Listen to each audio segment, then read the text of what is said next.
ഒത്തിരി നാളെ ശേഷമാട്ടോ ഞാൻ ഈ ഒരു ഈവനിങ് വാക്കിന് പോകുന്നു. ഞാനും അമ്മയും കൂടെ ആയിരുന്നു പോയിട്ടുണ്ടായിരുന്നത്. വേറെങ്ങുമല്ല, നമ്മുടെ സ്വന്തം ഫോട്ടോച്ചിലായിരുന്നു.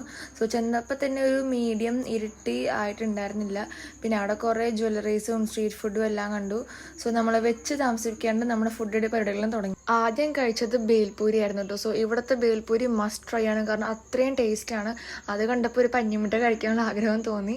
പക്ഷേ ബേൽപൂരിയുടെ കേസിൽ ഞാൻ 100% സാറ്റിസ്ഫൈഡ് ആയിരുന്നു. പിന്നെ കഴിച്ചപ്പോൾ മട്ടിച്ചെങ്കിലും സംഭവം അടിപൊളിയായിരുന്നു. അങ്ങനെ നമ്മൾ ബേൽപൂരി എല്ലാം കഴിച്ച് ഇവിടുത്തെ കാറ്റെല്ലാം കൊണ്ടിരിക്കുമ്പോൾ കിട്ടുന്ന സമാധാനം, ഇറ്റ് ഹിറ്റ്സ് റിയലി ഡിഫറെൻറ്റ്. അങ്ങനെ കാറ്റെല്ലാം കൊണ്ട് നമ്മൾ കുറച്ചും കൂടെ മുന്നോട്ട് പോയി. സോ വീണ്ടും നമ്മൾ സ്റ്റോപ്പ് ചെയ്തു.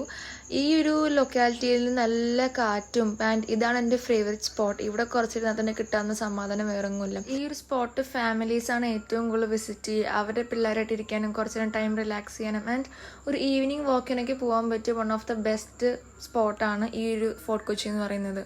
ആൻഡ് പോകുന്ന വഴി കുറേ ജ്യൂസ് എല്ലാം കണ്ടപ്പോൾ എനിക്ക് വീണ്ടും എന്തെങ്കിലും കഴിക്കാൻ ഒരു ആഗ്രഹം തോന്നി. അങ്ങനെ നമ്മൾ പൈനാപ്പിളും മാങ്ങയും വാങ്ങാമെന്ന് വിചാരിച്ചു.